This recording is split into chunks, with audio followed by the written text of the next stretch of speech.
Abraham Lincoln का quote है कि the best way to finish enemy is to make them your friend. Your friend तो इसलिए generally मैं यूट्यूब पे हेट कमेंट्स भी बहुत आते हैं, इंस्टाग्राम पे आते हैं। लिखते हैं कि वो गाली दे रहा है या फिर कुछ भी हंसी नहीं है या फिर ऐसा कुछ, तो मैं उनको पर्सनली नहीं लेता, क्योंकि नाइट जनरली लोग क्या करते हैं कि हम लोग नेगेटिविटी की तरफ ज़्यादा अट्रैक्ट होते हैं। जो 2 लोग आपको कमेंट कर रहे हैं उसको मैं गाली देता हूँ, लेकिन मेरी मम्मी मुझे सिखाती है कि ऐसा मत करो, जो 98 लोग आपको प्यार कर रहे हैं ना, उनको रिप्लाई करो। एग्जैक्टली वेरी तो गुड।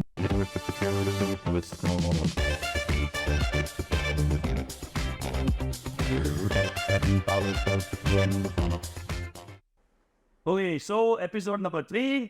आज फिर मैं मेरी एक एक्स के साथ बैठा हूँ। हाँ, थोड़ा आज का सेशन ऐसा है कि मुझे थोड़ा ऐसे मेरे अंदर से भी कॉमेडी कूद कूद के आ रही है, क्योंकि बहुत सारे बच्चे आजकल देखते हैं कि स्टैंड अप कॉमेडियन बहुत चलते हैं, स्टैंड अप कॉमेडियन बनना है तो कैसे बना रहे। तो आज के सेशन में मेरे साथ, जैसे मैंने कहा, एक और एक्स है, मतलब मेरा एक स्टूडेंट है, और उसने आज तक 350 से ज़्यादा शो, इंडिविजुअल शोज किए हैं। ओपन माइक से शुरू करके आज खुद के इंडिविजुअल शोज रन करता है। और अभी अभी, जैसे आपने फोटो वीडियो में देखा, 100K, 100 की मतलब सिल्वर बटन वाला, वो यूट्यूब का आपको भी चाहिए ना, वो माइलस्टोन उसने कल ही अचीव किया है। मुझे ज़्यादा पता नहीं था, मैं तो स्टूडेंट था, तो मैंने बोल दिया इंटरव्यू करते हैं, बट मेरा बेटा उसको फॉलोअर है, तो वो उसको 3 दिन से नोटिस कर रहा है। और रात को सोया तभी बोल के सोया, पापा कल तो 100K पक्के मिलेंगे और कल हम केक कटवाएंगे। So here I am introducing Priyanshu Bhardwaj. ताकि मैंने भी मैं आ गया, आज मेहमान बन सब मेरी रिस्पेक्ट हो रही है। वेल, सो फर्स्ट क्वेश्चन, जो भी हमने आज जो 100K अचीव किया, सिल्वर बटन अभी आएगा, so how what it feels? तो मतलब अच्छा लगेगा मुझे। अभी शायद क्या मतलब घर वाले 1-2 साल मेरे को रहने देंगे और घर में। पहले थोड़ा ऐसा था कि अभी कॉमेडी इतने साल से हो रही है, बट ट्रेजेडी सर। कॉमेडी होने, हाँ उनकी लाइन में तो ट्रेजेडी कि ये किसको जन्म दे दिया हमने, ऐसा। बट ऐसा नहीं है, मजाक कर रहा हूँ। तो मतलब ऐसा अच्छा लग रहा है पर्सनली, क्योंकि हल्का सा मोटिवेशन मिलता है आपको कि और कुछ साल तक आप मतलब क्या होता है कि कुछ कुछ टाइम पे आपको एक ऐसा मोटिवेशन डोज चाहिए होता है। कभी ऐसा होता है कि अभी आपका कोई शो अच्छा गया तो 2 महीने आप अच्छे जाएंगे, बट जब फिर आप मेहनत करते रहो तो फिर अब लग रहा है कि अभी 100K हो गए, तो अब लग रहा है कि अभी 1-2 साल का मेरे को डोज मिल गया, बोला सा मोटिवेशन का। फिर पर रिस्पॉन्सिबिलिटी भी आ जाती है कि मतलब अभी जोक्स मेरे को मारने पड़ेंगे और अच्छे। ये पहले मुझे जानते रहते लोग इतना, अभी भी इतना फेमस नहीं हूँ मैं, लेकिन कंपेरेटिवली मैं जब मैंने 5-6 साल पहले शुरू किया था तब से लेके अभी तक लोग मुझे अभी देख रहे हैं, तो एक एक्सपेक्टेशन सेट हो गई है कि अभी ये करेगा तो शायद मेरा जो मुझे टेस्ट है वो मेंटेन करना पड़ेगा। ऐसा नहीं कि अभी मैं लेजी हो जाऊँ कि ठीक है अभी तो लोग मुझे देख रहे हैं, अभी तो ऐसा नहीं, क्योंकि comedy is the only art जहाँ पे आप लोगों को फूल नहीं कर सकते। मतलब ऐसा नहीं बोल रहा हूँ कि बाकी आर्ट अच्छे बुरे हैं, हाँ फॉर एग्जाम्पल अगर आप गाओगे तो लोग आपको थोड़ा फॉरगिव करेंगे कि ठीक है सुर इसके इधर उधर है, बट ठीक है मैं गाने में ऐसे कोई इक्वलाइजर भी लग जा रहा है, उसमें वो शोर और कैसे उधर हो जाते हैं। कॉमेडी ऐसा कुछ भी नहीं, it's you are live interacting with the audience. उन्हीं का पर बुरा लगे तो सॉरी बना इसके लिए। हाँ तो लेकिन हम जोक्स में ऐसा नहीं कर सकते, उनको हंसी आ रही है तो आ रही है, नहीं आ रही तो हम नहीं पे देखेंगे कि ये भी ऐसा के पता चले। तो बहुत ऐसा टफ आर्ट है ये, तो इसलिए भी प्रेशर आ गया, लेकिन ठीक है अच्छा लगता है। तो सचिन वाली फीलिंग आ रही है। हाँ 100 करोड़ भारतीयों का, 100 करोड़ नहीं है, 100K का बहुत अपनी गुड। सो बहुत इंपॉर्टेंट, एकदम पॉइंट ब्लैंक क्वेश्चन, जो मतलब मुझे लगता है मुझे पूछना है तो उससे मैं शुरू कर रहा हूँ। वो एक वो जगजीत सिंह की या कोई वो गजल है, उसमें बोलते हैं वो खींचते रहे सारी उम्र मुझे, एक तरफ खुदा एक तरफ सनम। सो ये इसलिए बोल रहा हूँ कि जब पैशन की बात आती है, जैसे ऑफ बीट हम कोई प्रोफेशन की बात करते हैं, तो जो जो मेरा एक्सपीरियंस है, मैंने देखा है कि सबसे बड़ा पंगा एक ही होता है, खींचते रहे एक तरफ खुदा, मतलब अपना पैशन है, मज़ा इसमें आ रहा है, और एक तरफ सनम मतलब पैसा। पैसा कहाँ है। और ऐसा नहीं, सिर्फ पेरेंट्स की एक्सपेक्टेशन अपने को भी कई बार लगता है। So how you manage that? तो मतलब पैसे का तो ऑब्वियसली कुछ साल तक आपको प्रॉब्लम रहेगा ही, मेरे हिसाब से, मेरे एक्सपीरियंस से मुझे रहा है। कॉमेडी से आप पहली बार तो अर्न नहीं कर सकते पहले कुछ साल तक। अभी भी कुछ वक्त ऐसा होता है कि मुझे खुद की इन्वेस्टमेंट करनी पड़ती है, बट साथ में मैं रैंडम चीज़ें करता रहता हूँ साथ में। मतलब मैंने पहले से ये ट्राई किया था कि मैं अब जो स्किल्स है ना वो मतलब डाइवर्सिफाई कर दूँ, क्योंकि जब कोविड आया तब पता चला कि शोज़ बंद हो गए थे, हमारे कॉमेडी शोज़ जूम पे कर रहे थे लेकिन लाइव शोज इतने हो नहीं रहे। तब मुझे समझ आया कि अब जितना हो सके आप अपने स्किल्स को, जितना आपके पास स्किल सेट होंगे उतना आप क्या है कि बैकअप रख सकते हो। तो बहुत सारे लोग बोलते हैं कि बैकअप जैसा कुछ नहीं होता, एक बार आप अर्जुन की आँख जो है मछली की, लेकिन वो अर्जुन थे, मैं अर्जुन नहीं हूँ, तो इसलिए बैकअप होना ज़रूरी है। तो इसलिए मल्टीपल जॉब्स करता हूँ मैं, फ्रीलांसिंग करता हूँ, कभी वेब डिज़ाइनिंग करता हूँ, वीडियो एडिटिंग सीखी है मैंने, तो ये सब कुछ सेल्फ टॉट है मेरा ये सब स्किल्स में, तो इससे मैं बैलेंस कर लेता हूँ. एक बैलेंस, हेल्दी बैलेंस नहीं है वो, लेकिन हो जा रहा है. ठीक है. So in short what I understand is कि पैशन को जो लोग हैं वो किस चीज़ें आती है कि अर्जुन क्या वो अपनी जगह पे है, बट पैशन को भी सर्वाइव करने के लिए कहीं ना कहीं से शायद कुछ एक्स्ट्रा चीज़ें करके पैसे का बैकअप, तो वो सांस तो उसको देनी पड़ेगी, नहीं तो वो गड़बड़ हो जाएगी. बिल्कुल. हाँ, this is very very important message for the audience also. तो मैं खुद ये चीज़ मानता हूँ, पैशन अपनी जगह पे है, बट ये कि पैसा नहीं आता है तो पेरेंट्स की एक्सपेक्टेशन अपनी जगह पे है, खुद को भी तो सर्वाइव करना है. So good idea. यहाँ जो कर रहे हो उसको सपोर्ट कर सके, ऐसी चीज़ें सीखो जहाँ से we can manage the funds. Okay, ये तो बहुत मेरे मन में बर्निंग सवाल था, इससे पहले शुरू कर दिया. अब मैं एकदम शुरू से शुरू कर रहा हूँ. बस ये पढ़ा देना तो पहले की बात पहले. हाँ, पहले बात है.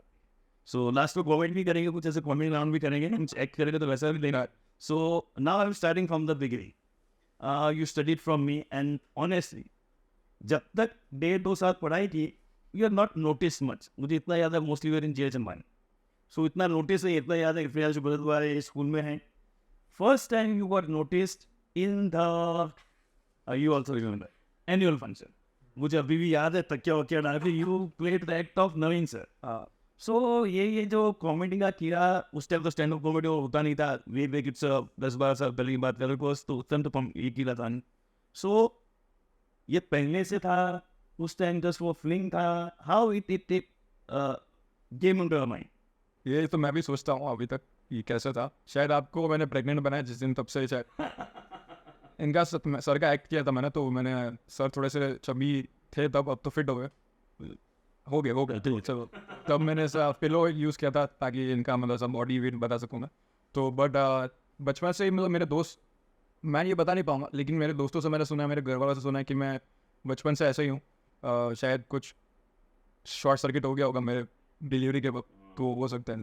तो बचपन से ऐसा ये देखने तो ऐसा बचपन से ऐसा था मेरे अंदर कि मैं दोस्तों में ऐसा फ़नी जो इंसान होता है कि फ़नी इंसान ग्रुप का, वो था मैं. लेकिन फिर उसको बहुत सारे अच्छे स्टैंड अप कॉमेडियंस को मैंने यूट्यूब पे देखना शुरू किया 2013-14 कह रहा हूँ. तब यूट्यूब बूम हो रहा था तब. फिर जब जियो आया 2014-15 में, तब अचानक से बहुत सारे क्रिएटर्स जो थे यूट्यूब पे आ गए. और तब मैं रसल पीटर्स को देखना शुरू किया, जो अपने इंडियन ओरिजिन कॉमेडियन है. ओरिजिनली वो कैनेडा से है, बट इंडियन ऑडियंस के लिए जोक्स करते थे लोग. तो वो बहुत सारा क्राउड वर्क करते थे, लोगों के साथ बात करते थे, उनका मजाक उड़ाते थे. फिर कैनी सेबेस्टियन है जो अपने इंडियन कॉमेडियन है, उनको मैं देखता था. तो ऐसे सब कॉमेडियंस को देख के फिर मुझे लगा कि मुझे भी ट्राई करना चाहिए. मैंने तो कॉमेडी कुछ अलग ही नाम सुन रखी है, तो कुछ अलग ही सुन रहा हूँ कॉमेडी ना. राजू श्रीवास्तव भी राजू श्रीवास्तव हो गए, सुनील बाल, जॉनी लीवर. लेकिन जब मैं यूट्यूब पे देखता था तो इनके यूट्यूब पे वीडियोस नहीं आता. राजू श्रीवास्तव के जनरली अपने टीवी से देख लिया, तो उनको भी बचपन में देखता था. बट तो बस वहीं से फिर मुझे ख्याल है कि मुझे ओपन माइक में पार्टिसिपेट करना चाहिए. फिर किसी कॉलेज का एक फेस्टिवल था, उसमें लिखा था कि ओपन माइक हो रहा है, वहाँ पे आप इतने 150 रुपये भरो, पार्टिसिपेट करो. जो भी जीतेगा, जिसका ओरिजिनल कंटेंट होगा और जो हंसा पाएगा, उसको फिर 3,000 रुपये मिलेंगे. तो मैं 3,000 रुपये के लिए नहीं गया था, बट ऐसा लेके गया था मैं. और फिर वो कॉम्पिटिशन मैंने जीत गया मैं, तो उससे मेरे को कॉन्फिडेंस आया. उसके बाद फिर मैंने खुद का मज़ामा कॉमेडी क्लब शुरू किया, मज़ामा कॉमेडी स्क्वाड. फिर वहाँ पे मैं खुद के ओपन माइक्स ऑर्गेनाइज करने लगा, जो कि सूरत में सीन तब तो था ही ऑलमोस्ट. मुश्किल से 1-2 ओपन माइक्स होते थे हर महीने. बाकी गुजरात के कुछ 1-2 सिटी में शायद होते थे, बड़ौदा में, अहमदाबाद में. बाकी मोस्टली मुंबई बेस्ड ही था सीन, या कुछ थोड़ा बैंगलोर में, बाकी हल्का सब दिल्ली. तो सूरत में I was one of the first comedians to start their own club. और फिर हमने वो जरूरी है, ये इनिशिएट करना बहुत ज़रूरी है, क्योंकि लोगों को एक रोल मॉडल मिल जाता है ना. अगर ये प्रियांशु सूरत से यहाँ तक पहुँचा है, then parents will permit. But जब तक रोल मॉडल नहीं होता है, तब तक the road is very tough. क्योंकि कभी स्कैरी होता है, अननोन. जब अगर आपको लगता है कि ठीक है भाई 100 लोग डॉक्टर बन के, तो फिर 101 पेरेंट अपने बच्चों को डॉक्टर बने, तो तब शायद मेरे पेरेंट्स भी ताली बजाते थे, तब तो अच्छा रहता. तो फिर मैंने क्लब शुरू किया. फिर अब हर हफ्ते, हर महीने ओपन रख सकते थे. कुछ फ्री एंट्री होती थी, कुछ पेड होती थी, लेकिन नॉमिनल चार्जेस होते थे, क्योंकि पहली बार किसी ऑडियंस को पैसा निकलवाना बहुत मुश्किल होता है. तो पहले वो तो आप भरोसा दिलाना पड़ता है कि आप आओ, आपको कॉमेडी देखने मिलेगी, वैल्यू फॉर मनी. हाँ, वो भी देखते हैं. तब उसके बाद फिर आप चार्जेस इंक्रीज कर सकते हो. कुछ लोग बोलते हैं कि फ्री में मत किया करो, या आपका इम्पैक्ट करता है. लेकिन मेरा उल्टा मानना है कि अगर आप लॉन्ग रन में, अगर आप मुझे सूरत को टारगेट नहीं करना था, मुझे लॉन्ग रन में इंडिया को टारगेट करना है, शायद फिर ओवरसीज भी टारगेट करना. तो यहाँ की ऑडियंस दुबई, मस्कत पे किया हुआ है प्राइवेट शोज. तो पैसे पे मैंने फोकस नहीं रखा कॉमेडी में। भाई कॉमेडी में मुझे पैसे नहीं चाहिए, भले एक पैसे अपने आप आएंगे तो ठीक है, बट मुझे ट्राई करना है कि मैं अपने आर्ट को इतना, मुझे पर्सनली मज़ा आता है मेरे साथ। ऐसा अब मानोगे नहीं, मेरे साथ ऐसा होता है कि अगर मैं कुछ महीने बीच में ब्रेक्स आ जाता है ना, तो मेरे अंदर मैं खुद बीमार पड़ने लगता हूँ, मेरा स्ट्रेस लेवल्स बढ़ जाता है। तो ये मेरे सिस्टम से निकलना बहुत ज़रूरी है। अगर मैं हफ्ते में 2-3 ओपन माइक्स नहीं कर पाता या महीने में एक बार मैं स्टेज पे नहीं गया, तो मेरा लिटरली मेरा हेल्थ में इशू आने लगता है। तो ये मेरा करना बहुत ज़रूरी है। लोगों को लगता है कि मैं दूसरों की खुशी के लिए कर रहा हूँ, वो तो है, लेकिन सबसे पहले मैं खुद की खुशी के लिए कर, खुद खुशी के लिए नहीं, बर्बाद। हाँ, खुद खुशी के वो ना हो इसलिए ऑलरेडी कर रहा है। तो ये ना आ जाएगा। So this is what happens. वो पैशन उसी को बोलते हैं कि वो कहा भी जाता है कि पैसा बरसेगा, आप नियत से काम करो ना, it the money will flow, but initially you manage also, that is good thing. Next question जो मुझे हमेशा लगभग हर शो में पूछूंगा, शायद जितने शो हुआ ये पूछूंगा। इनिशियली शुरू करना, एक तो पैसे की लड़ाई तो चलती रहती है, और फिर तीसरा आता है, एक सीन आता है पेरेंट्स का। तो how their support was, how you manage that support, था नहीं था, गुड बैड अगली एवरीथिंग। तो जो रियल चीज़ है वो लोगों को समझ, how to deal with it, how they respond and all those things. तो ये थोड़ा सा मतलब ऐसा मेरे केस में थोड़ा यूनिक है, क्योंकि जनरली मुझे लगता था कि सबके पेरेंट्स सपोर्टिव होते हैं, बट ऐसा केस नहीं होता। मैंने बहुत सारे नहीं, ऐसा नहीं। तो मैंने अभी लास्ट पॉडकास्ट किया था, रिपीट ने उसका भी था कि initially parents were not supportive, so that's what. वो क्या है, मुझे वो रोजी बॉलीवुड मूवी नहीं चाहिए, तो रियल है वो चीज़ें सामने आए। तो उस वक्त ऐसा था कि MBA मैं परस्यू कर रहा था, लेकिन फिर मुझे रियलाइज़ हुआ कि अगर मैं इसमें कंटिन्यू करूँगा, मेरा डिग्री लेने जाऊँगा, तो वो 20-25 लाख रुपए जो मैं दूंगा कोई भी कॉलेज में, वो मुझे भी वर्थ इट नहीं लगे। और हमारी फैमिली भी मिडिल क्लास है हम लोग, लेकिन ऐसा भी नहीं कि पैसा फेंकने के लिए नहीं मेरे पेरेंट्स के पास। तो मैंने तब सोचा, मैं थोड़ा सा 2016 के बाद डीमोनेटाइजेशन भी हो गया था, थोड़ा हमको फाइनेंशियल भी बहुत प्रॉब्लम आ रही थी। अभी कुछ साल पहले ही हम लोग थोड़ा सा रिसेंटली अभी हम लोग मेंटेन कर पाए, ठीक है, लेकिन पहले हालत बहुत ख़राब थी। तो तब मुझे रियलाइज़ हुआ कि मुझे इसमें वर्थ इट नहीं लग रहा कि मैं 2 साल MBA करूँ और उसमें 20-25 लाख डालूँ। तो मैंने सोचा कि मैं कॉमेडी परस्यू करता हूँ कुछ साल तक, और फिर अगर डिसाइड हो चुका था कि मुझे कॉमेडी में अच्छा लगता है, उसमें जा। हाँ, क्योंकि मैं तब एक साल 1.5 साल से कर रहा था, वाह। और तब मुझे रियलाइज, मैं कॉलेज के फर्स्ट ईयर से या शायद 12th के बाद से शुरू कर दिया था मैंने। तो मैंने कॉलेज के फर्स्ट ईयर में आके मुझे रियलाइज़ हुआ कि अब मुझे इसको ही मतलब मेरा करियर बनाना है। कितना मुश्किल होगा मुझे पता नहीं था। ऑलरेडी मैंने बहुत सारे कॉमेडियंस के इंटरव्यूज़ देखे थे, मैंने पहले आर्टिकल सर्च किए थे, विकीपीडिया इंटरव्यूज़ हो गए, या फिर कोई भी न्यूज़ या फिर उनके इंटरव्यूज़ देखे थे मैंने, जैसा आप अभी मेरा देख रहा तो तब मैंने देखे थे पॉडकास्ट लोगों के, और तब उन्होंने बोला था कि एटलीस्ट 10 साल आपको इसमें देने पड़ेंगे, तब जाके शायद आपका कुछ हो। तो मैं रेडी था ऑलरेडी कि मैं 10 साल बिग थिंग। दे रहा। तो क्योंकि जस्ट बीच में मैं बोला, मैंने ये देखा है आजकल जिनके साथ भी मैं करियर काउंसलिंग में बैठा हूँ, मैं वो कोचिंग भी देता हूँ, तो बैठता हूँ, मैंने ये देखा है, एवरीबडी नीड्स स्पॉन्टेनियस। आज शुरू करो, कल पैसा आ जाए, या 6 महीने 7 महीने, you need to give that time. तो good, you are ready to give that 10 years। वो मुझे तब रियलाइज नहीं हुआ था। बाद में फिर आपको लगता है ठीक है, आप बाद में आपको होपलेस नाइट्स भी आएंगे आपके पास कि आप इम्पेशेंट हो जाते हो कि अभी कब मेरे को मिलेगा, बाकी लोग को इतना फॉलो आ रहे हैं, मुझे नहीं आ रहे हैं, लोगों इसके शो में इतना जा रहे हैं, मेरे में नहीं आ रहे। तो वो कंपैरिजन होगा, जेलसी होगी, तो वो सब जो गंदे ख्याल है वो आएंगे, आपको कभी कभी लगेगा कि मैं छोड़ दूँ, बट फिर आपको लगता है कि ठीक है, फिर आप अगली बार आपको वापस से स्टेज पे जाते हो, फिर आप लोगों को हंसते हुए देखते हो कि अब वर्थ इट है, ये मैं क्यों कर रहा हूँ। फिर उसका आंसर आपको, मैं आज तक भी हो रहा है, मैं इतना साल से कर रहा हूँ, फिर भी हर एक शो के पहले मुझे लगता है कि मैं क्यों कर, क्योंकि मेरे को सोशल एंग्जाइटी है, वो मेरे को लोगों का डर है। जनरली लोग मेरे शोज देखते तो उनको लगता है कि ये तो एक्सट्रोवर्ट बंदा है, तो बहुत easy. You got social anxiety, ये ऐसे कैसे? तो यही शायद है, मैं शायद सोशल एंग्जाइटी से बचने के लिए शायद करता था, क्योंकि मैंने बहुत सारे आर्टिकल्स पढ़े थे साइकोलॉजिकल की, हाउ टू साइकोलॉजिकल ट्रिक्स पढ़ता था मैं, कि how to win friends and influence people, ऐसा सब। अंदर जाने की वो क्या, वो इन बुक नहीं पढ़ पाता, हाँ ठीक है। तो लेकिन आर्टिकल्स पढ़े मैंने, तो उसमें लिखा था कि फिर अलग सुन रहा हूँ मैं कि सोशल, मुझे लगता है स्टेज पसंद है तो सोशल एंजाइटी तो कुछ ही नहीं। जनरली कॉमेडियंस को डिप्रेशन, एंग्जाइटी, वो कॉमेडियंस को वो होने के चांसेस बहुत ज़्यादा है, क्योंकि आपके बचपन में जितने भी आपको साइकोलॉजिकल इश्यूज होते हैं ना, वो हमारे बचपन से रिलेटेड होते हैं। हाँ, तो कभी किसी भी एक माँ बाप, अगर किसी मम्मी की ओर से आपको प्यार नहीं मिला, या फिर पापा की ओर से आपको अटेंशन नहीं मिला, तो ये आपको अडल्टहुड में आपको असर पड़ता है, और इसकी वजह से बंदा या फिर बंदी जो है, फिर जो अपना करियर पाथ चूज़ करता है ना, तो उससे बहुत ऐसा मैं पेरेंटिंग कोच हूँ, पेरेंटिंग की बातें करता हूँ, मैं बोलता हूँ 1 साल से लेकर 10 साल की है सबसे क्रिटिकल, उसमें जो इंप्रेशंस पड़ते हैं that decides the whole life. I else then work on that. Okay good, but एक क्वेश्चन तो भी रह गया, you how you came to here ये समझ में आया। तो what was the parents farmer, उनका सपोर्ट था नहीं था, जहाँ तक मुझे समझा नहीं था। How dealt with that? हाँ। फोन आने वाला अलग चीज है, उसको डील कैसे किया? क्योंकि मुद्दा हुआ है, मुद्दा हुआ अब्बा नहीं मानेंगे। अब्बा नहीं तो फिर मैंने मेरे पेरेंट्स ने मुझे बुलाया एक दिन उनके ऑफिस में। मेरे दोनों पेरेंट्स वर्किंग है, तो और तुम दोनों मुझे बुलाया, बैठाया। पहली बार ऐसा था कि मेरे पेरेंट्स ने बुलाया स्पेशली कि इधर आ रहा, बट हो गया इंटरव्यू। मेरे को भी वही लग रहा था। बोलना अच्छा लगता है। उस दिन केक नहीं काटी गई थी, चाकू मेरी तरफ था उस दिन। तो फिर मेरे पेरेंट्स से पूछा कि अचानक से कॉमेडी का कैसे डिसाइड हुआ, तेरा प्लान तो MBA करने का था। और तो फिर मैंने उनको समझाया कि देखो मुझे कुछ साल दे दो, अगर नहीं कर पाया मैं तो फिर मैं कर लूँगा। तो फिर मेरे पापा ने समझा, तो दोनों मेरे पेरेंट्स थोड़े से डिसअपॉइंट हुए, क्योंकि उनको लग रहा था कि ये घर का बड़ा बेटा है।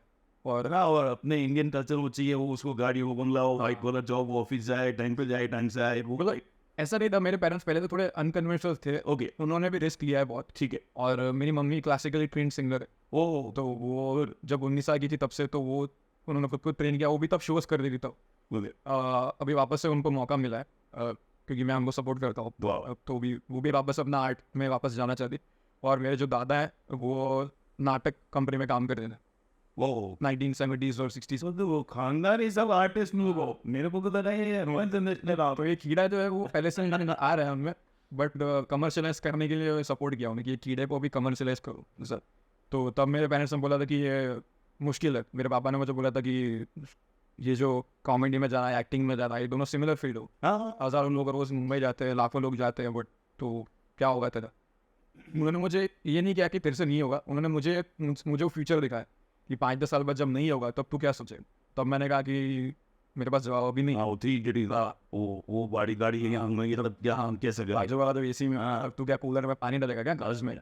तो तब मैंने उनको बोला कि देखो मेरे को ट्राई करने दो। तो उन्होंने शायद देखा कि मेरी आंखों में उनको थोड़ी ऑनेस्ट दिखी, हाँ। क्योंकि वो भी देख रहे होते ना कि 1-1.5 साल से मैं अपने आप लगा हुआ हूँ बिना किसी की मदद के। मतलब पढ़ाई के वक्त मेरे को बोलना पड़ता कि पढ़ साले पढ़, बट कॉमेडी में मैं खुद बोलना नहीं पड़ा। गुड। तो फिर उन्होंने मुझे बोला कि देख 25 की एज तक तेरे को टाइम देता हूँ, अगर तब तक तूने कुछ कर लिया तो तू कर, वरना अगर तू खुद से ही फिर कंटाल जाएगा तो तू खुद से ही फिर वापस से MBA करना। तो अल्टीमेटम उन्होंने मुझे मोटिवेशन के लिए दिया कि तू खुद अपने माइंड में टारगेट सेट कर कि 25 की एज तक कुछ होता ही। तो अभी 25 का हुआ मैं मार्च में। ये मुझे भी लग रहा है करियर शो करते करते मुझे भी कुछ करियर के ना और इनसाइट्स मिलती जा रही है।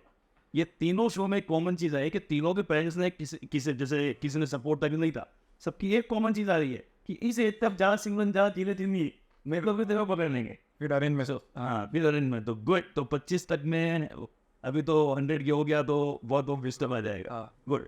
अनदर एस्पेक्ट, ये तो आप पेरेंट है, ये कौन एक होता है कि सोशल टैबू होता है जो कॉमेडी चलती है उसमें। You need to crack weird joke on yourself at times on family, even abusive, मतलब वो जो गालियाँ बोली जाती है, माइंड चलता है, ऑफेंसिव, वो सारी चीज़ें चलती है। तो मैं कर रहा हूँ, मुझे लाइमलाइट में मैं खुश हूँ।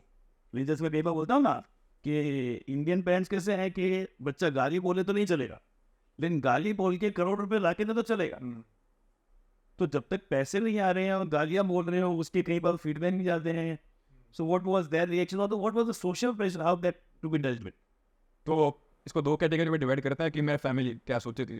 तो मेरी फैमिली में मोस्टली मेरी मम्मी हमेशा, किसी का कमेंट नहीं होगा लेकिन मेरी मम्मी का हमेशा कमेंट होगा कि अच्छा गुड जो Okay. तो वो समझती। आज तक मेरे शो में कभी नहीं हुआ, क्योंकि उनको लगता है कि बच्चा ऑकवर्ड हो जाता है, क्योंकि वो भी आर्टिस्ट है तो उनको समझ आता है कि मेरे बच्चे के मेरे सामने कॉमेडी नहीं कर। और ऑब्वियसली मैं नहीं कर पाऊंगा, क्योंकि मैं कॉमेडी इसलिए बना शायद क्योंकि चाइल्डहुड बुरा था शायद, बट हाँ।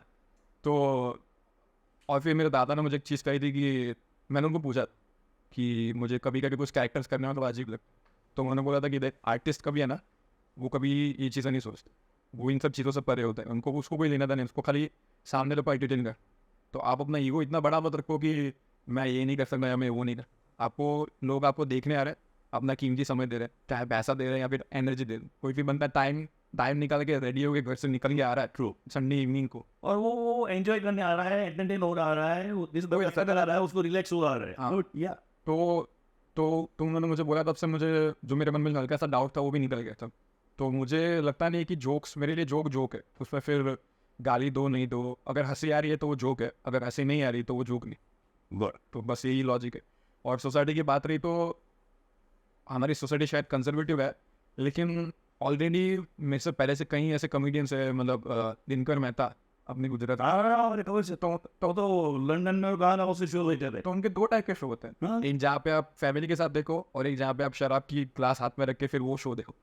तो ऑडियंस आपको हमेशा आपकी ऑडियंस मिल जाएगी, तो उसकी फिक्र मत करो। पॉइंट ये है कि मैं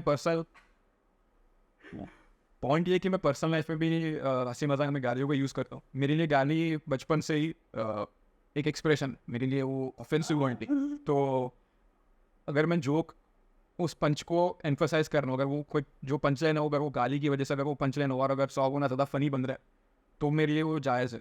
लेकिन अगर आप गाली को पंच लाइन बना रहे हो तो वो मेरे लिए वल्गर, तो वो आपको आना चाहिए। और अगर आपका पर्सनल लाइफ में जैसे बात करते हो, अगर आप स्टेज पे भी वैसे बात करोगे तो ऑडियंस को भी लगेगा कि ठीक है अपना ही बंदा है और उसको रिलेट करे। और आजकल लोगों को इतना फ्रस्ट्रेशन होता है ना लाइफ में, जॉब से या फिर पर्सनल लाइफ में फाइनेंशियल, तो वो 2 घंटे जो भी मेरे शो में आता था तो वो हिंदू मुस्लिम या फिर जो कोई से लड़का लड़की हो गया या फिर LGBT की कम्युनिटी से हो, कोई फर्क नहीं पड़ता। मैंने ये सब एक समान, एक बार कोई 10 साल की लड़की आई थी तो उसको भी मैंने नहीं छोड़ा था, उसको भी रोस्ट किया था, उसकी मम्मी बाजू बैठ थी।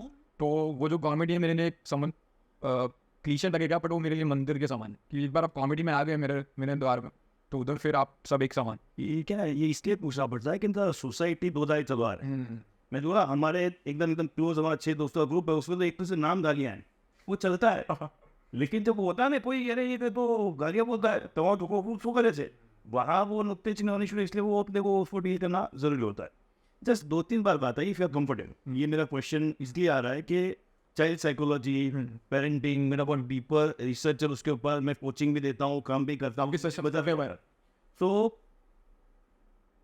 what something that impacted in the childhood? क्यों? देखिए सेंसिटिव हो सकता है, कंफर्टेबल हो शेयर करो, मैं इसलिए पूछ रहा हूँ बिकॉज मैंने जैसे पहले कहा 1 से 10 साल की बहुत क्रिटिकल है। सो जो भी देखते हैं उसमें पेरेंट्स है, they what care they would have taken. So what happened that made you this? तो मुझे अब ऐसा लग रहा है कि शायद मेरे पेरेंट्स ने टेंशन नहीं दिया मुझे, लेकिन वो एक्चुअली मैं अभी अनडायग्नोस्ड है ये, लेकिन मुझे ऐसा लग रहा है कि मुझे ADHD। एक बीच में एक चीज बोल, ADHD ये सब ये ऑडियंस के लिए बोल रहा हूँ। पॉइंट ये समझना है, जो भी प्रियांशु बोल रहा है वो उसकी फीलिंग है, जरूरी नहीं है कि पेरेंट्स ने अटेंशन नहीं दिया हो। एज अ किड उसने कुछ ऑब्जर्व किया, उसमें से मीनिंग निकाले और वो जो भी बोल रहा है। So when you are listening, don't listen from his उसके पेरेंट्स को जजमेंट के पॉइंट से, उन्होंने पहले पूरा दिया और इसको ये फील होता रहे कि शायद इसको अटेंशन नहीं मिला। यस, शायद मुझे भी ADHD, मुझे जैसे मैं भी बड़ा होता जा रहा हूँ तो मुझे पता चल रहा है कि जो सिम्टम्स है मुझे बचपन से, फॉर एग्जांपल कि पढ़ने में डिस्ट्रैक्ट हो रहे हो आप, या फिर आपकी स्पीच प्रॉब्लम बहुत ज़्यादा है, अगर कोई बच्चा बहुत ज़्यादा फास्ट बोल रहा है, बहुत धीरे बोल रहा है, तो जैसे कि अभी हम नोटिस करोगे कि बहुत साल पहले बहुत फास्ट बोलता था, लेकिन अभी मेरी क्लैरिटी बढ़ी है क्योंकि मैं फिर इम्प्रोव थिएटर करने लगा। तो बचपन और जिन बच्चों को बचपन से अगर डिस्ट्रैक्टेड फील होता है कि पढ़ाई में मन नहीं लगा, बट वीडियो गेम वो 10 घंटे खेल सकते हैं, तो अगर आपको ये सिम्टम्स दिख रहे हो तो जनरली हमारे पेरेंट्स क्या सोचते हैं कि बच्चा लेज़ी है। और 2 चीज़ जो मेरे को सुनने मिली कि मैं लेज़ी हूँ, और दूसरा कि मेरे में बहुत पोटेंशियल है बट मैं वो कर नहीं पाता चीज़। तो ये मेरे बचपन में टीचर्स ने भी बहुत बोला है, मेरे घर वालों ने कुछ नहीं बोला है। जनरली ज़रूर नहीं कि मेरे पेरेंट्स हैं, बट क्लोज रिलेटिव हो गए, अंकल आंटी हो गए, उन्होंने बोला। मेरे पर्सनल पेरेंट्स से मुझे नहीं लगता कभी मुझे कुछ ऐसा बुरा भला कहा हो, बट शायद मेरा एटमोसफेयर वैसा था। घर में शायद झगड़े होते हो, सबके घर में झगड़े हो, ना सबके घर में होता है। बच्चों के सामने जितना हो सके कम झगड़ा करो। वो अब मेरे पेरेंट्स को अब समझ आ गया, अब वो बहुत, अब इनका रिलेशनशिप बहुत हेल्दी है। लेकिन तब ऐसा होता था, हम लोग अब शब्द गाँव में रहते थे, हम लोग तब टाउन में रहते थे, तो वहाँ पे मेरे पापा ने शायद उनके कजिन्स को ऐसे लड़ते हुए देखा था, उनके जो बड़े भाई थे, तो उन पर असर पड़ा हो। तो ये जनरेशनल ट्रॉमा जो है वो आता रहता है, लेकिन ये हमारा फ़र्ज़ है कि हम वो पैटर्न ब्रेक करें ताकि जो हमारा फिर जो बच्चा हो या बच्ची हो उस पर वो असर ना पड़े। तो वो ADHD की वजह से मुझे लग रहा है कि वो प्रॉब्लम हुई होगी, और जिसकी वजह से बच्चा क्या होता है कि उसको थिएटर की तरफ उसका झुकाव ज़्यादा हो जाता है, क्योंकि उसमें क्या होता है कि कोई रूल्स नहीं होते, उसमें ना कोई मैथ्स होता है, ना कोई नंबर्स होते हैं, ना कोई पैटर्न्स होती, सब कुछ एब्स्ट्रैक्ट होता है। तो फिर बचपन से मुझे याद है कि हम लोग ग्रुप्स, जैसे कि आपने अपने दोस्तों के साथ खेलते थे, हम लोग भी अपने दोस्तों के साथ टीम बना लेते थे कि हम लोग ऐसा स्पेशल एजेंट है, हम लोग ऐसा मिशन सॉल्व करने जा रहे हैं, और हम लोग 4th-5th क्लास में सब बच्चों का मिशन सॉल्व करने निकल पड़ते थे। हम ऐसा पावर रेंजर्स, हम लोग ऐसा पूरा पावर रेंजर्स है, हम लोग ऐसा टीन टाइटन्स। तो वो मुझे बाद में रियलाइज हुआ बहुत साल बाद। तो ये सब जो पैटर्न्स मैंने नोटिस की कि इसकी वजह से शायद मेरा झुकाव ऑलरेडी आर्ट की तरफ था, और अब मैं इसको हील करने की ट्राई कर रहा हूँ। सोच रहा हूँ मैं कि थेरेपी में जाऊँ मैं, और अच्छा साइकोलॉजिस्ट एक दफा कोई, और मिलते हैं तो बहुत महंगे होते हैं, तो ऐसा ट्राई कर रहा हूँ कि पैसे करना करूँ। we will work together. I can definitely support you, sir. Now the point is, मुझे तो समझ में आ रहा है the whole process is कि कुछ बचपन में था मेरे लिए, तो मतलब पहली बार ऐसे इंटरव्यू कर रहा हूँ तेरे साथ, तो एज ए स्टूडेंट देखा था, तो मेरे तो वहीं से ये शौक शुरू हुआ है कि मेरे को यार वो पब्लिक का टेंशन है। हाँ सो इट हैपेंस, चलिए गुड। सो ये एक बात हो गई जो सोशल फ्रंट पे हो गई, पेरेंट्स फ्रंट पे हो गई।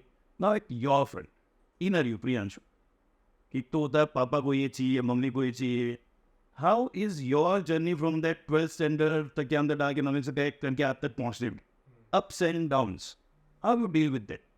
कभी लगता है बहुत अच्छा जा रहा है, कभी लगता है कुछ नहीं हो रहा है, कभी छोड़ के भागने का मन करता है, and that's part of the game, but how you deal with that? तो जैसा मैंने बोला कि ADHD शायद मुझे है, तो उसके सिम्टम ये होता है कि आपको टाइम ब्लाइंडनेस होता है, कि मतलब आपको टाइम का पता नहीं रहता कि 1 साल चला गया, 2 साल चला गया, लेकिन अभी आपको लग रहा हो कि अभी तो कल ही था। मुझे कोई वीडियो पोस्ट करना होता, कभी कभी लगता है कि मैं कल डाल दूंगा, फिर जब वो रिलीज होता है तब पता चल रहा है कि 1 महीना ऑलरेडी हो चुका है, और मैं 1 महीने से एडिट कर रहा हूँ।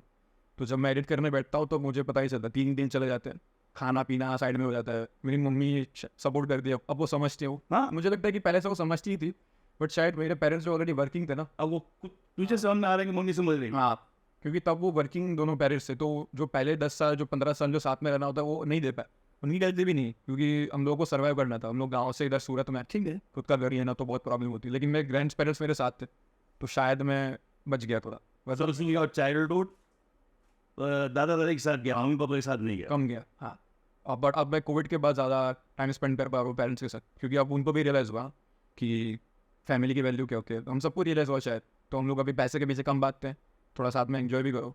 गुड। तो मैं 1 डे एट अ टाइम लेता हूँ चीज़ों को। मेरे से वो 6 महीने वाला 1 साल वाला गोल अचीव नहीं हो पाता। मुझे पता है कि 5-10 साल बाद मुझे देखने की, मुझे स्टेडियम सेल करना है, होपफुली, ठीक है, कि लोग आए और मुझे 100% लोग। I have seen your videos, मजा आ जाता है। Thank you sir. तो आप तो ऐसा हो, और क्या बोल रहा था वो? स्टेडियम सेल करना है, हाँ, अभी वो पैसे के पीछे नहीं भागते हैं, हाँ। सो सब चीजें रहती हैं। तो आपने मुझे पूछा कि कैसे पूरी किया। हाँ, तो मूड स्विंग्स होते रहता है। कभी कभी तो मुझे लगता है कि मैं लड़की नहीं हूँ ना, कैसा मेरे को पीरियड्स नहीं आ रहे, फिर भी मेरा मूड स्विंग आता रहता है। तो मूड स्विंग्स आता रहता है। कभी कभी आपको 10 दिन लगता है कि आपका अच्छा जा रहा है, 5वें दिन से 11वें दिन लगता है कि छोड़ दे। तो ये चीज़ें होती रहेगी, लेकिन आपको फिर गोल से याद रखनी कि आपको क्या चीज़ करनी है जो आपको मज़ा की सुनाते। तो मैंने इसका थियरी बनाई मेरे लिए कि मेरा रूटीन जो है, मैं ऐसे तब चीज़ें करूँ जो मेरे को 10 साल बाद भी वो करनी।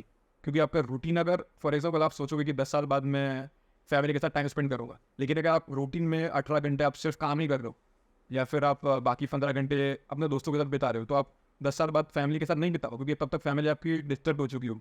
तो जो चीज़ आपको करनी है, अभी रूटीन ऐसा बना लो कि मैं 2-3 घंटे अभी कॉमेडी का दूँ, 2-3 घंटे दूँ, भले ही होगा नहीं, जितने मैं 100 हर न्यू ईयर के दिन मैं रेजोल्यूशन बनाता हूँ, और वो कभी नहीं होता।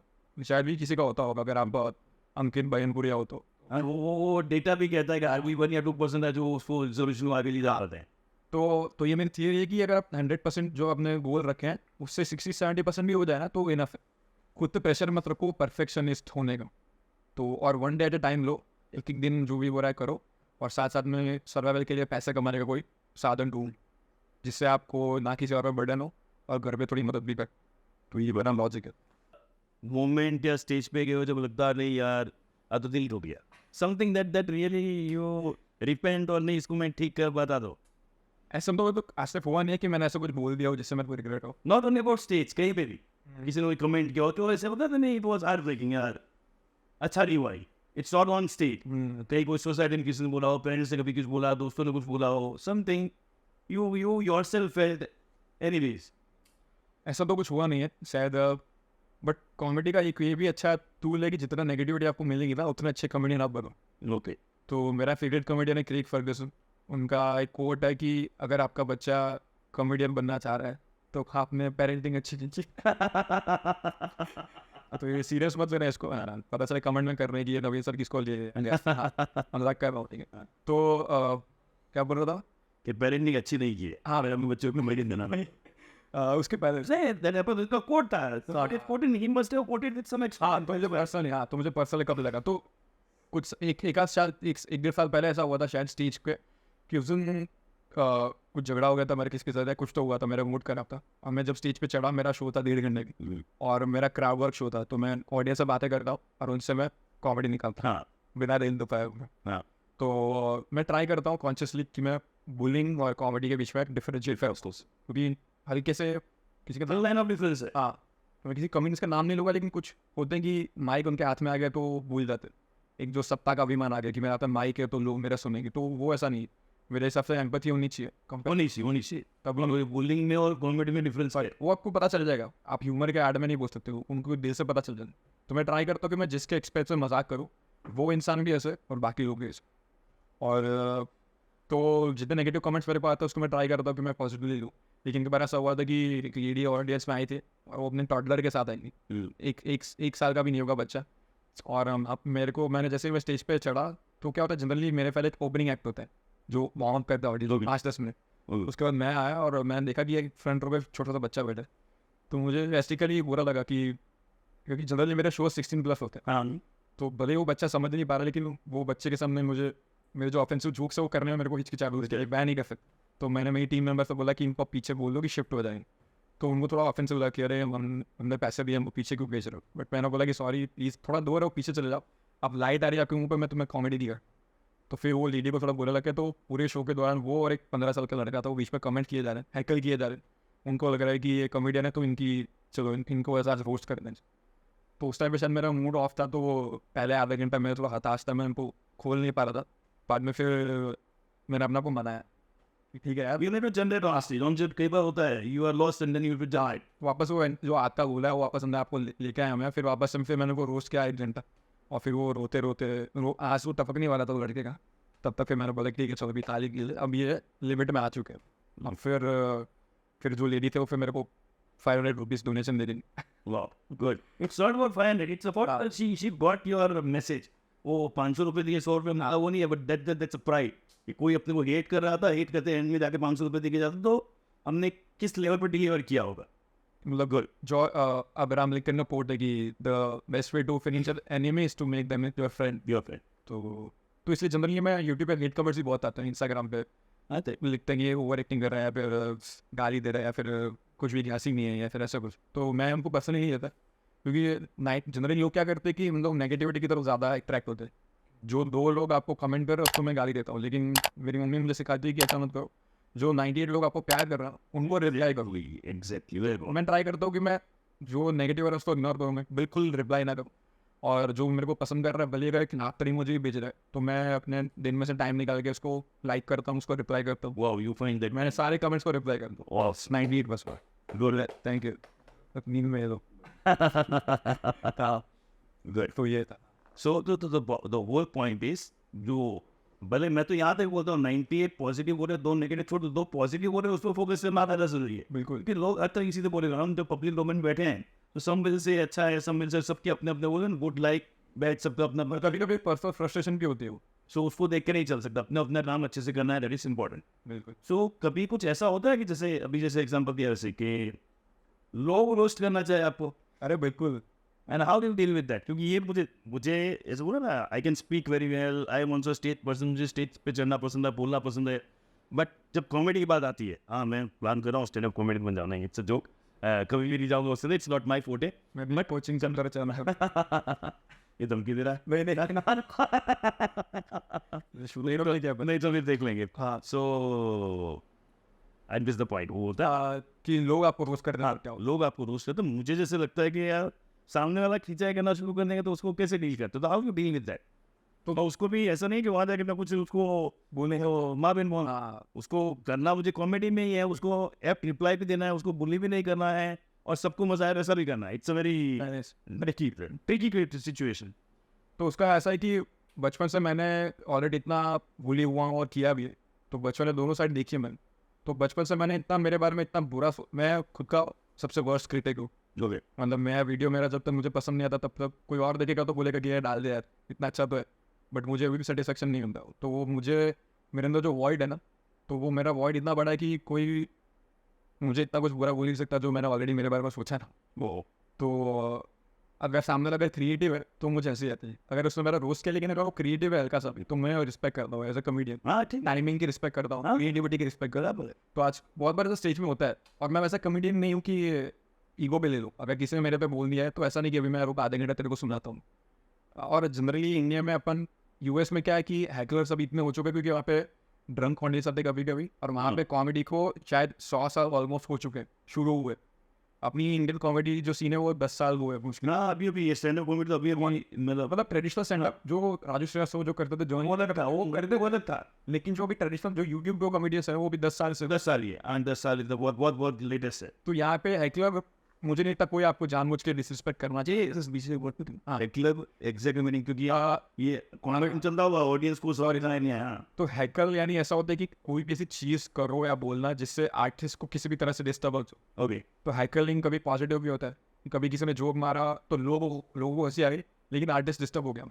लेकिन कभी किसी ने कोई नेगेटिव हैकिंग कर दिया कि अरे किसी ने मेरे को एक बार बोला था, मेरे बार मेरे बाल पेंट किए थे, पेंट भी सॉरी ब्लीच, हाँ एशियन पेंट नहीं लगा। हाँ तो किसी ने बोला था कि ये जर्मन शेफर्ड लग रहा है तो तब मेरे को हंसी लगी थी ऐसा खुद पे ही।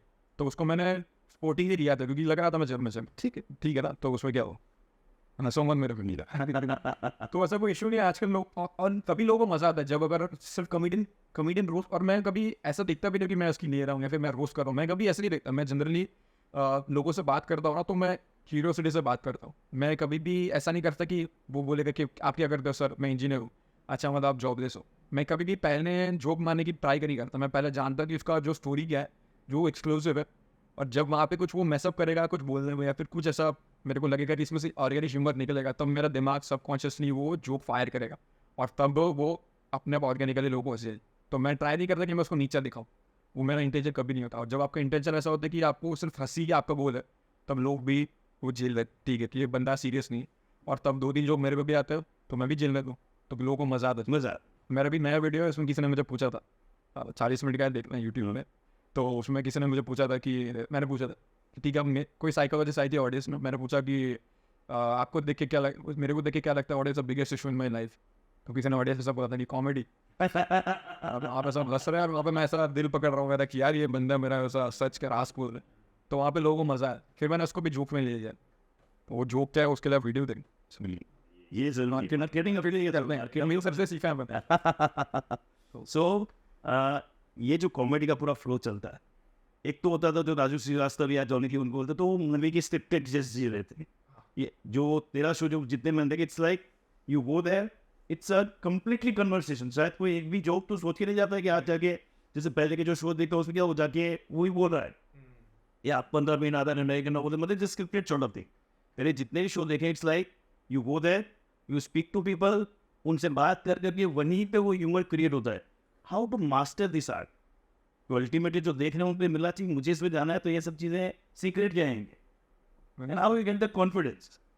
मैं भी सीख रहा हूँ अभी, ऐसा बहुत साल है अभी मेरे को भी, और ये कभी मास्टर नहीं हो सकता। कॉमेडी ऐसी चीज़ है कि कभी मास्टर नहीं हो पाएगा, कोई भी आर्ट है कभी मास्टर नहीं हो सकता, क्योंकि हमारे पहले जनरेशन में उसको 0 से 20 तक ले गए, हम उसको 20 से 20 30 तक ले जाएंगे, फिर हमारे पास जो है 30 से 40, तो एक प्रोसेस ऑनगोइंग प्रोसेस है इसका। तो मैं ऐसे कर रहा शुरू कैसे करना, और दूसरा बिना कोई एजेंडा स्टेज पे खड़े होना और मैं 1.5 घंटा वो एंटरटेन करूंगा। हाँ वो बोलते ना जिगरा ना से आता है वो जिगरा, तो उसके लिए तो बहुत साल आपको ऐसा पसीने बहाना पड़ेगा, खून पसीने। जिगरा ऐसा 1-1.5 साल में नहीं आएगा। आजकल कभी मेरे को हर शो के पहले एंग्जाइटी होती है, जैसा मैंने बोला सोशल एंग्जाइटी आज तक मेरे को है। हर शो के पहले मुझे लगता है कि मैंने रियली अप्रिशिएट दिस थिंग कि openly in front of camera speaking. नहीं तो सबसे बड़ा जो इंटरव्यूज में होता क्या है, पीपल ट्राई टू आई, और मैं यही अपने शो में यूनिक नीच चाहता हूँ जो ये है, this is how careers are built, this is how I am and this is how I deal with it. और नॉर्मल लोग ऐसे ही होते हैं। Good, I really appreciate this thing. Thank you. तो 1-1.5 साल तो पहले आपके जाएंगे, आपको ट्राई करना पड़ेगा। ये मेरी प्रोसेस, कुछ लोग शायद 6 महीने में भी कर ले, कुछ 1 महीने में भी कर ले, डिपेंड करता है। बट एटलीस्ट 6 महीने से 1 साल आपको लगता है सिस्टम, अपनी सिस्टम को रेडी करने की। क्योंकि पहले कुछ दिन तो आपको जब ओपन माइक पर जाएंगे आप, तो पहले तो आपको माइक पकड़ना पड़ेगा, ऑडियो आएगा, लाइट आपके पड़ेगी, वेन्यूज चेंज होते रहेंगे, तो हर वेन्यू का साउंड अलग होता है, उस दिन वेदर कितना होता है, वो लिटरली जो मेरे रूम में टेम्परेचर कितना है उससे भी मेरी कॉमेडी पर असर पड़ता है। एग्जैक्टली मेरे मुंह पर, क्योंकि मैं बहुत सेंसिटिव हूँ, बढ़ता है। तो जितना मैं ज़्यादा सेंसिटिव हूँ तभी मैं सामने वाले को बिना ऑफेंड के हंसा पाता हूँ। शायद ये मेरा मन कि जब तक आप वल्नरेबल नहीं हो सकते ना पूरा, तब तक आप कॉमेडी नहीं कर सकते। ये मेरा तो and people don't want to become vulnerable and अब तक जितने मैंने आपसे सोचे में तेरे स्टोरी सुने, आई एम कंप्लीटली वल्नरेबल। ये है, ऐसा है। गुड। तो अगर आप कॉन्सिक्वेंसेस की फिक्र किए बिना जाओगे इन बार, तो हो जाएगा मुझे लगता है। तो और मैं पर्सनली क्या ट्राई करता हूँ, क्या था क्वेश्चन? कि ये जो एकदम जाके खड़ा 1.5 घंटे वो जिगरा का नशा है। तो जिगरा ऐसा है कि हम दोनों कहीं वो हमने काम था ना शॉर्ट टर्म मेमोरी लॉस मुझे लग रहा है ऐसा पता की बात नहीं आ रहा है कहीं मैं कितना आया हूँ मैंने हाँ। तो वो ऐसा होता है कि पहले आप 5 मिनट से शुरू कर दो। ओपन माइक्स का पॉइंट ये होता है कि इसमें 10 से 15 परफॉर्मर्स होते हैं, 1.5 घंटे का टोटल शो होता है, एक होस्ट होता है उसमें, जो होस्ट वो होता है जो 2 साल से 3 साल से कॉमेडी कर रहा है। ओके तो वो आपका भी थोड़ा सा एक्सपीरियंस कॉमेडियन होता है जो ऑडियंस को संभाल सके। फिर जो अगर एक परफॉर्मर आता है वो 5-5 मिनट उसको टाइम दिया जाता है। तो मैंने भी ऐसे ही शुरू किया था, आज भी मैं ओपन माइक्स करता हूँ। तो 5 मिनट से आप शुरू करते हो, फिर आपको लग रहा है कि अभी आपके पास 5 मिनट आप सिस्टम कंफर्टेबल, तो फिर आप 15 मिनट 20 मिनट फिर वो खींचते जाते हो। फिर साथ में मैंने मेरी लाइफ में जो फॉर्चुनेट चीज़ हुई कि मेरे लाइफ में इम्प्रोव आया। इम्प्रोव यानी इम्प्रोवाइजेशनल थिएटर। ओके जो थिएटर होता है उसका भी इम्प्रो जो लर्निंग अचीवर में जो किया था हाँ, ये जो 4 बंदे ने आया था अलग अलग एक तुरंत होता है एक नाम इम्प्रो यार तो क्राउड वर्क क्या होता है कि इसमें सिंगल इंसान स्टेज पे होता है, माइक हाथ में, तो ऑडियंस से बात होती है। इम्प्रोव में क्या होता है 4-5 लोग होते हैं, हाँ कभी कभी एक इंसान भी होता है, हाँ बट ऑन द स्पॉट आप टॉपिक्स लेते हो और सीन जनरेट करते हो। हाँ थिएटर के रिसेप्शन लीडर वो तो यू रोल दैट डे अरे थैंक यू सर, हाँ अच्छा लगा था, तब मजा आया। मुझे लगा था कि सूडा संडे ना पे ऑमलेट कैसे बनाओ। हाँ तो फिर थिएटर में करता हूँ, तो थिएटर की वजह से मुझे बहुत खुल गया मैं, क्योंकि जनरली स्टैंड अप कॉमेडियंस अगर मैं सिर्फ स्टैंड अप कॉमेडी करना होता ना, तो मैं अगर वो वर्ड यूज़ कर सकूँ तो मैं ज़्यादा एसफुल बनता हूँ। क्योंकि जो कॉमेडियंस होता है वो बहुत ही एरोगेंट आर्ट फॉर्म है, क्योंकि यहाँ पे हम लोग कहते हैं बहुत जेलसी होती है, क्योंकि हम लोग ये जो एक बहुत सेल्फिश आर्ट है। क्योंकि डांस में क्या होता है, आप ग्रुप डांस होता है, कोरियोग्राफी होती है। सिंगिंग में क्या होता है, आपको बैंड के साथ परफॉर्म करना होता है। कॉमेडी ऐसी चीज़ है कि आपको सिर्फ अकेले स्टेज पर, तो आपको घमंड ना आने देना, ये सबसे बड़ी बात है कि आपको दूसरे कॉमेडियंस की रिस्पेक्ट करनी चाहिए। और पहले के टाइम में ऐसा होता था कि लोग शायद एक कॉमेडियन बताता दूसरे कॉमेडियन के झुक पे हंसता भी नहीं, जैसे ऑडियंस से बैठे थे तो ऐसा करते थे कि अरे ये नौकरी नहीं। लेकिन अभी लोगों में एम्पैथी आ रही है, जो जेंजी है उसमें एम्पैथी आ रही है, तो वो एक दूसरे के वीडियो शेयर करते हैं वो लोग आजकल, खुद के जोक्स पे हंसते हैं, दूसरे के जोक्स पे हंसते हैं, क्योंकि एक कोलैबोरेटिव वो बन चुका है। तो जैसे मैंने इम्प्रोव थिएटर शुरू किया तो मुझे पहली बात तो टीम बिल्डिंग सिखाई गई। तो मेरा जो ईगो था वो चेक आ गया कि अभी स्टेज पे मैं अकेला फनी नहीं हूँ भाई, मैं 5 लोगों में से अगर मैं हंसा रहा हूँ, बाकी लोग मेरे टीममेट को नीचा दिखाते तो ऑडियंस तो हंस लेगी, लेकिन वो जो मेरा टीम मेंबर है उसको मैं नीचा नहीं दिखा। तो इम्प्रोव सिखाता है आपको कि अपने टीम मेंबर को जितना आप चढ़ाओगे उतना आप शाइन करो। वाह तो मेरा क्राउड वर्क मैं यूज़ करता हूँ कि मैं जितना ऑडियंस को रिस्पेक्टफुली बात करूँगा, भले मैं उसको टांग खींचूंगा, हाँ ठीक है वो एक मस्ती मस्ती करनी है, कितनी अलग चीज़ है लेकिन उसको जलील करना वो मेरा पॉइंट नहीं। अगर कोई फिर कमेंट दिखाता तो फिर उसको चेक करना भी आता मुझे कि अगर बस, तो वो कॉमेडी में दोनों होना चाहिए कि अगर आप पे रावड़ी ऑडियंस आ गई कभी, तो उसको भी कैसे आप लिमिट में लेके आओ। इसकी भाई ये मेरा शो है, आप लोग जितने भी लोग हैं मुझे देखना है, तो आप थोड़ी देर के लिए शांति रखो, मैं आपको भी हंसाऊंगा, आप पे भी आऊँगा। तो दोनों का भी टीचर वाला पावर आपके हाथ में नहीं, हमको तो क्या होता है क्लास में कोई राउडी आ जाए उसको निकाल के बाहर कर देते हैं, तो कंट्रोल आ गया क्लास में, वो पॉसिबल नहीं है। हाँ। वो तो बोला ओए पैसे लेके आओ, पैसे निकाल दो मेरे को, मैं तेरे को निकाल दूंगा। प्रियर से तो होमवर्क नहीं किया तो बाहर जा, ऐसा तो सब नॉइस करते थे, तो ऐसा हाँ। तो बस ये है। और दूसरी जिगरा जो है तो 5-5 मिनट से आया, फिर 5 मिनट 10 मिनट 15 मिनट फिर थिएटर किया मैंने, उससे मैं एक्सप्रेस करना सीखा और फिर एम्पैथी आई मेरे अंदर। तो ये जब चीज़ों का जब कोलैबोरेशन हुआ, फिर मैंने और कम्युनिस्ट को देखा जो क्राउड वर्क करते हैं, रसल पीटर्स हो गया, राहुल सुब्रमण्यन हो गए, एंड्रयू शोज हो गए, तो जितने लोग हैं तो इन लोगों में देखता हूँ, फिर लगा कि ये मुझे सारा जब ये वापस शो रिकॉर्ड करके देखूँ तो ये सारे नाम निकाल के मुझे इनके शोज देखने पड़ेंगे, पक्का। कि मैं तो ये नाम पहली बार सुना। And you are into industry, you know the stalwarts of the industry. तो जिनको भी कॉमेडी में जाना है तो जितना हो सके कॉमेडी को देखो, लेकिन एक हद तक देखो, क्योंकि सबसे ज़रूरी बात है कि आप ऑडियंस की तरह देखो, क्योंकि अगर आपको कॉमेडी देखना पसंद है तभी आप लोगों को हंसाना पसंद करोगे। क्योंकि मैंने भी ऐसा ऑडियंस ही शुरू किया था, किसी और को देखा फिर मुझे लगा कि मुझे भी करना पसंद है, बट अब मैं हो सकता है जितना हो सकता है ऑडियंस को कम देखता हूँ कॉमेडियंस को, क्योंकि फिर मैं इन्फ्लुएंस हो जाता इन्फ्लुएंस हो जाता, बराबर। हूँ। तो आप कुछ अपने आइडियाज़ को ही फॉलो करो और उनको ही देखो। जितना आप ज़्यादा कॉमेडी को देखोगे फिर आपको लगेगा कि स्टाइल, फिर आपको सबकॉन्शियसली फिर आप कॉपी करने लगते हो, तो ट्राई करो कि वो भी ना हो। सो ओपन माइक जस्ट मेरी अंडरस्टैंडिंग, ओपन माइक मतलब कहीं पे भी कुछ बोलते हैं ना ओपन स्टेज मिला हुआ है, हाँ, जहाँ जाके आपको 5 दिन परफॉर्म। हाँ, जनरली वो क्लब्स होते हैं जो यंग कॉमेडियंस शुरू करता है जनरली। फॉर एग्जांपल किसी कैफे में गए, जब अभी टाइप कर लिया कि हमको एक जगह दे दो, छोटा सा हॉल दे दो, 1-1.5 घंटे का हमारे पास टाइम है, रेंट अभी हम दे नहीं सकते क्योंकि हम लोग कमा नहीं रहे। हम लोग या तो बार्टर कर सकते हैं कि हम ऑडियंस लेके आए, आप हमको कुछ फूड कूपन दे दो, या फिर हम फ्री ऑडियंस बोला क्या है आपका मार्केटिंग बोल, और वैसे करके बहुत जुगाड़ करके लोगों से मिन्नतें करके रास्ते पे वीक मांग के लोगों को बुलाते हैं हम देखने। फिर वहाँ पे 10-15 कॉमेडियंस होते हैं, उसमें से आधे लोग पिछले महीने शुरू किया होता है, कोई 5 साल से कर रहा होता है, किसी का पहला दिन होता है, तो ऐसे रैंडम कॉमेडियंस आते हैं और फिर वो 5 शॉट करते हैं अपना। कभी कुछ होते हैं क्लब्स जो चार्ज लेते हैं कि 50 रुपये पर कॉमेडियन से भी लेते हैं, ऑडियंस से भी लेते हैं। कुछ जो होता है वो मानते हैं कि नहीं, आर्टिस्ट से पैसा नहीं लेना, ठीक है। तो नहीं लो, और आइए तो मेरे यहाँ पे मेरा फूड वो सब भी हाउस में मेरा काम हो जाए। तो ये ऐसा होता है। तो अब अगर आपकी सिटी में अगर करना है परफॉर्म, तो गूगल पे या बुक माई शो पे सर्च करो कि कॉमेडी ओपन माइक, तो जहाँ पे भी आपके शो सिटी में हो रहे होंगे, मैं मोस्टली सारी सिटीज़ पे होते हैं। राजकोट जैसे शहर में भी हो रहे हैं। राजकोट मतलब ऐसा नहीं बोल रहा मैं खुद और टू टायर 3 हो गया होगा राजकोट, वैसे गुजरात में देखा तो टायर 2 टायर 3 में आ जाता तो मैं खुद सौराष्ट्र से हूँ, तो वहाँ पे नहीं होते थे बहुत साल तक, पोरबंदर में भी होने लगा। तो वैसे अभी बहुत सारे छोटे शहरों में होने लगे। तो आप वहाँ पे जाओ और प्रोफेशनल रहना ज़रूरी है। जितना आपको टाइम लिमिट दिया है उसको फॉलो करो, हो सके तो लोगों से अच्छे से बातें करो।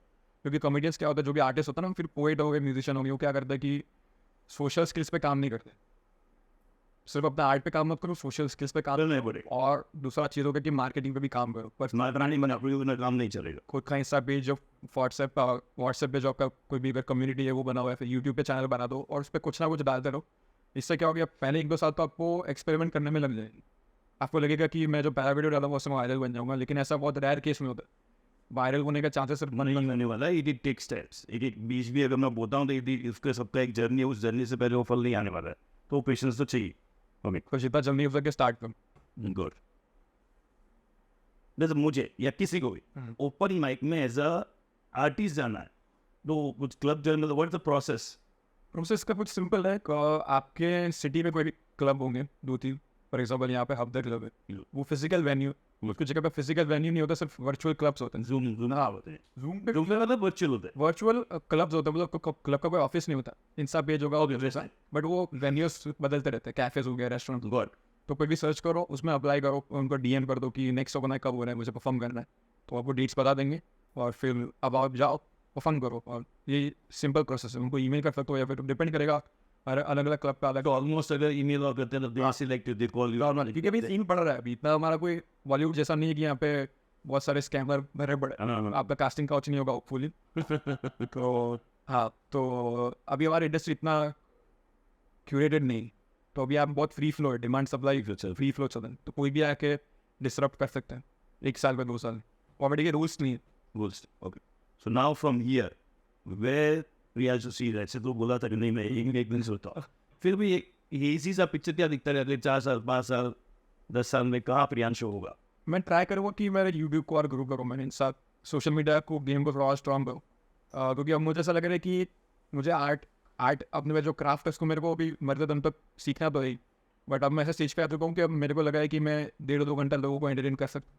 तो अब मैं ट्राई कर रहा हूँ कि मैं और लोगों तक पहुँचूँ, क्योंकि मुझे बस अभी लोगों तक पहुँचने की देर है। उनको एक बार पता चल गया कि मेरे शोज़ हो रहे हैं, फिर वो आएंगे। फिर आज तक ऐसा बहुत मुश्किल से हुआ है कि इसको पसंद नहीं है। बाकी जनरली जो मेरे शोज़ में आते हैं उनको फिर वो ग्रेटफुली, मतलब फॉर्चुनेटली वो मेरे फ़ैन बन जाते हैं कि मतलब इनको मेरा कॉमेडी पसंद आ जाती है। तो अभी ट्राई कर रहा हूँ मैं कि जितना हो सके मैं मल्टीपल सिटीज़ में परफॉर्म करूँ, अभी लोग आए। और फिर बस यही प्लान है मेरा कि लाइफ तब मेरे को ये करना। गुड, बहुत। तो वही अल्टीमेट आंसर हुआ है, कोई स्पेसिफिक टारगेट है लाइफ टाइम ये करना है, ये पक्का है। And that's a big big courage you need. जो आज की तारीख में जो जेन जी के साथ सबसे बड़ी प्रॉब्लम है, शुरू सब कुछ करना है बट कब तक करना है वो 2 महीने थक जाते हैं। But that's a big heart you need कि नहीं लाइफ टाइम करूँगा तो ये, और करेगा तो फिर भगवान सब देखता है, वो अपने आप वो चीज़ें मिलती है। गुड। अब अगर थोड़ा डिफरेंट टाइप ऑफ क्वेश्चन, जो बीइंग अ कॉमेडियन थोड़े और से क्वेश्चन बनाने शुरू करा देने। नहीं तो करो। ये गर्लफ्रेंड का सीन कैसा चलता है? बनती है नहीं बनती है, कैसे बनती है? उसके घर वाले गालियाँ देते हैं, क्या हाउ इट गोज? एक वैसा मैं मेरी बात तो नहीं करूँगा मैं, हाँ तो सीधी बात। मैं तो मैं सब मैंने हाँ तो जिसको पूछो किसी में होती होती सब की है, ये वो ऐसा होती सब की दिखाता हुआ ही नहीं है। मैंने मम्मी भी देखी वीडियो ऐसा, मम्मी मैं नहीं हूँ वैसा, ये नवीन सर पूरे। हाँ, तो ये गर्लफ्रेंड का ऐसा सीन होता है या पता नहीं। मेरे साथ ऐसा होता है कि सारी चीज़ों को आपको साथ में लेके चलना पड़ता है। आप ऐसा नहीं सोच सकते कि अभी देखो अभी कोई यूपीएससी प्रिपेयर कर रहा है तो फिर वो मत पढ़ना मेरा, वो छोड़ के फिर गर्लफ्रेंड मत बनाने लगना। तो लेकिन अगर आपके पास आप अफोर्ड कर सकते हो गर्लफ्रेंड को, नहीं मतलब टाइम वगैरह वो अफोर्ड कर सकते हो, तो साथ में सब एक साथ लेके चलो। फैमिली को, अपने लव लाइफ को और अपने करियर को।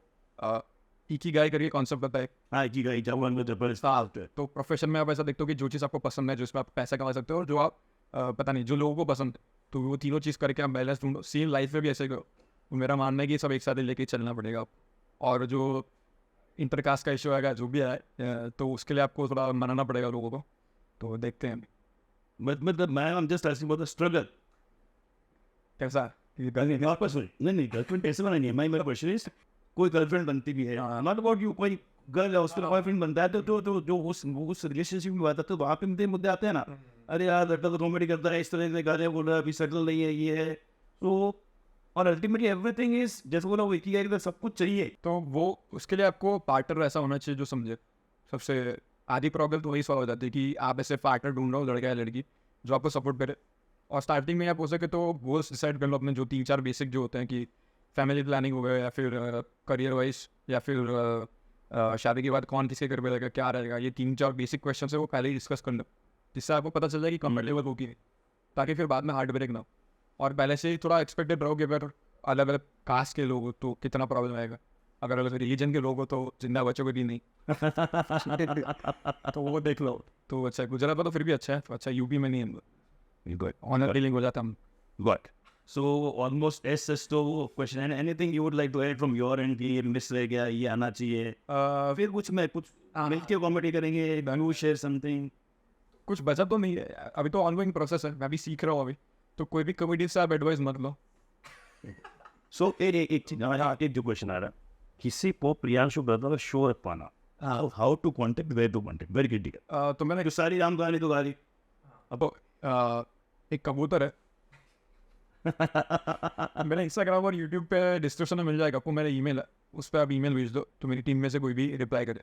कॉल्स ज़्यादा शौक नहीं रखता क्योंकि कॉल्स मेरे को एंग्जाइटी देते हैं. ठीक है, मैं कॉल रेगुलर चार्जेस आप डीएम कर सकते हो और मेरा ईमेल है priyanshubrado@gmail.com. So if you want to have the show, Priyanshu brother show, या तो डीएम करो इंस्टा पे या फिर ईमेल, और ईमेल भी हम नीचे डिस्प्ले कर देंगे तो इट विल कम फाइन.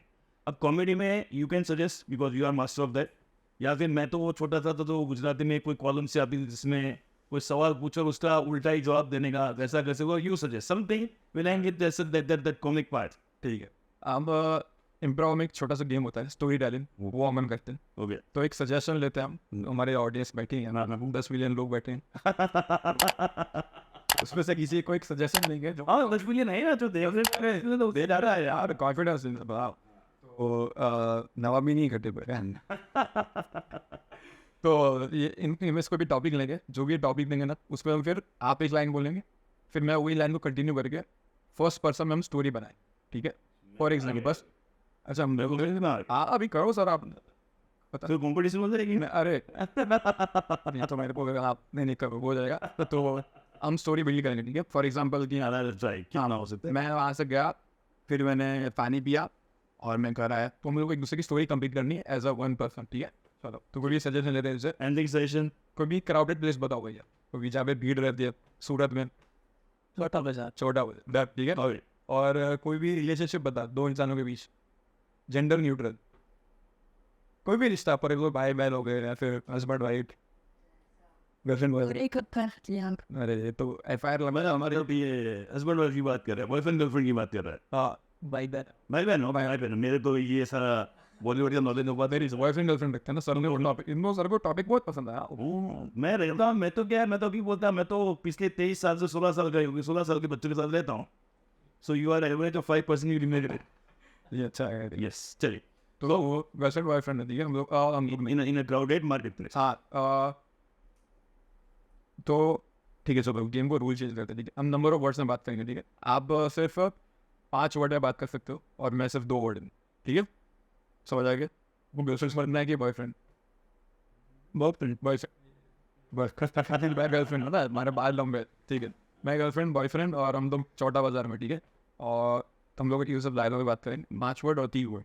ठीक है, काउंट 3 1 2 3 एंड एक्शन. चल पानी पूरी खाते हैं. तीखी है तू या पानी पूरी? हेलो पुलिस, ये सर तो हैरेसमेंट में आ गया. तो ये एक छोटा सा गेम था. तो ये एक सीन था, जनरली लंबा होता है बट अभी छोटा कर रहे हैं हम लोग. अभी क्या कर सकते हैं आप, अभी वो आपका गेम लेते हैं ना. ऐसे ऐसे है मैम, जस्ट ऐसे क्यों वो मेरा ये फोटो नहीं, योर फोटो, तो कुछ क्वेश्चन पूछता हूँ, just reply what's your name. नाम में क्या रखा है सर? एक्चुअली मैं अनाथ हूँ, मेरा नाम सच में नहीं है, मेरा आधार कार्ड भी नहीं है, गुड। तो किसी के पास हो सो खाने में क्या खाया आज? आप जो गर्लफ्रेंड है ना, उन्होंने मेरे लिए पानी पूरी बनाई। और वन बोल का हाँ, क्या? गर्लफ्रेंड इनकी बट पानी पूरी मिल मजा ही था वो, ठीक है, इनकी वाइस देंगे, सॉरी मैम, ये हाँ, नहीं तो मेरे घर में झगड़ा हो जाएगा। रिपोर्ट मत करना मैम, ये आपका कॉपीराइट डाल देंगे, ये कैमरा मेरी तरफ क्यों देख रहा है? क्योंकि वो चेक करे दोनों में से बदसूरत कौन है ना। Good. It was good, sir. मजा आया. I enjoyed. Okay. So to end it, so here we come to the end of this show. Do like, subscribe, and please comment into the comment box. और जैसे प्रियांशु ने कहा, जैसे subscriber बढ़ते हैं, like बढ़ते हैं, कमेंट बढ़ते हैं, that is the only motivation we get to do more good work into this field. So देखते रहिएगा, शेयर कीजिए. Thank you. और अगर किसी को डाउट है तो जो वीडियो के नीचे क्वेश्चंस होंगे तो मैं ट्राई करूंगा कि मैं रिप्लाई करूँ। गुड. डन। कंप्लीट कर. गुड. जस्ट